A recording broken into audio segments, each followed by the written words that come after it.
Hello guys, আসসালামু আলাইকুম। ভাই ভাই ইঞ্জিনিয়ারিং অংশ থেকে আপনাদের স্বাগতম। আজকে আমি দেখাচ্ছি যে এখানকার বিয়ারিংয়ের এর আগে পাইলট বিয়ারিং ছিল। এই যে আপনারা দেখতে পাচ্ছেন এই বিয়ারিংটা ছিল। তো এই বিয়ারিংটা নষ্ট হয়ে যাওয়ার কারণে এখানে অনেকজনে কড়াই মাল ব্যবহার করে, মানে ঢালাই মাল ব্যবহার করে। তো আপনারা বিশেষ করে এখানে ঢালাই মাল ব্যবহার না করে আপনার পিতলের বুশ ব্যবহার করবেন। এই যে আমরা তৈরি করে রাখে দিচ্ছি পিতলের বুশ, এবং কি তৈরি হচ্ছে, দুইটা বুশ লাগবে। এই যে আপনারা দেখতে পাচ্ছেন। তো কীভাবে বুশটা তৈরি করতেছি আপনারা সকলে দেখতে পাচ্ছেন। তো আমাদের নিত্য নতুন ভিডিওগুলো পেতে অবশ্যই আমার চ্যানেল সাবস্ক্রাইব করবেন, পাশে থাকা বেল আইকনটি ক্লিক করে রাখবেন, যাতে আমার নতুন নতুন ভিডিওগুলো সবার আগে আপনার কাছে পৌঁছে যায়। এই যে দেখছেন, এই যে একটা তৈরি করছি। এই যে বুশ তৈরি করতে হবে দুইটা। এই যে আপনি দেখতে পাচ্ছেন এর আগে পাইলট বেয়ারিং ছিল।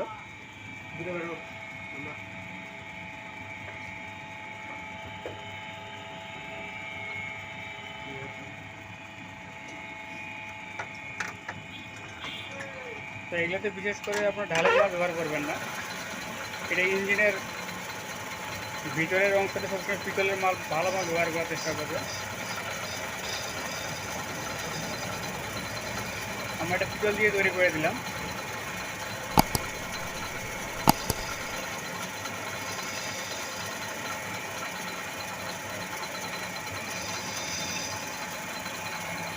তো বুশ লাগবে দুইটা, অলরেডি তৈরি করা হয়েছে একটা। তা আমরা সব মোটরসাইকেলে কাজ করে থাকি।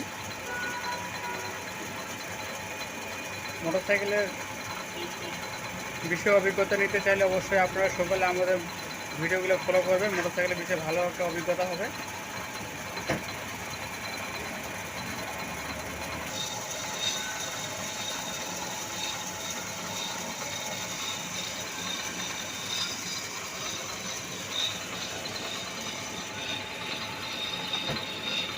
এই যে এটা হচ্ছে গিয়ার বক্সের প্রিমিয়াম ডিসকভার গাড়ি, ডিসকভার 25।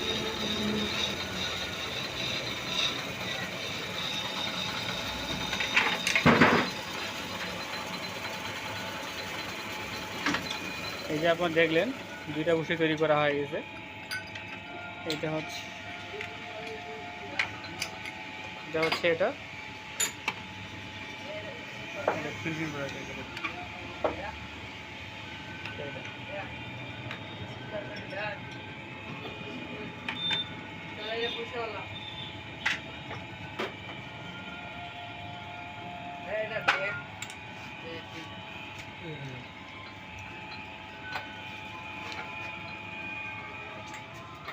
তো আপনারা এই যে দেখতে পাচ্ছেন পার্টগুলা। নতুন বিয়ারিংও লাগাইছি। এগুলা ছিল পুরাতন বিয়ারিং, এটা হচ্ছে নতুন বিয়ারিং। আপনারা সকলেই দেখতে পাচ্ছেন। আমি আবার রিকোয়েস্ট করতেছি, আপনারা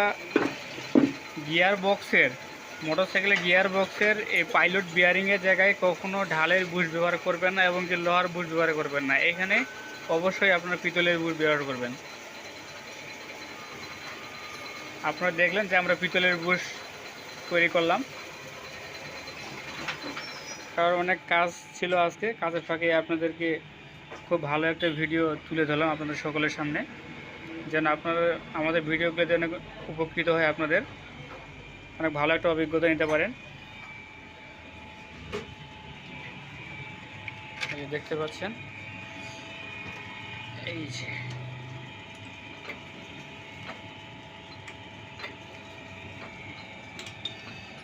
এই যে একটা গিয়ার বক্স, এই যে একটা গিয়ার বক্স, এটা হচ্ছে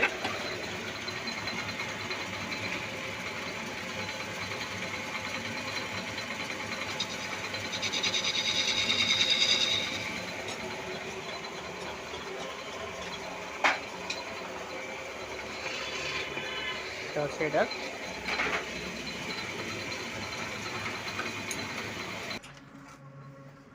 তো গাইস আপনারা সকলেই দেখতে পাচ্ছেন। তো গাইস আপনারা দেখলেন কীভাবে দুটো বুশ তৈরি করলাম গিয়ার বক্সের। তো মূলত এগুলোতে যাই বুশ করুন না কেন সবসময় চেষ্টা করবেন যে পিতলের বুশ ব্যবহার করতে।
তো গাইস, আপনারা দেখলেন কীভাবে পিতলের বুশ তৈরি করলাম। তো অবশ্যই আমাদের ভিডিওগুলি ভালো লাগলে লাইক, কমেন্ট ও শেয়ার করবেন। ধন্যবাদ।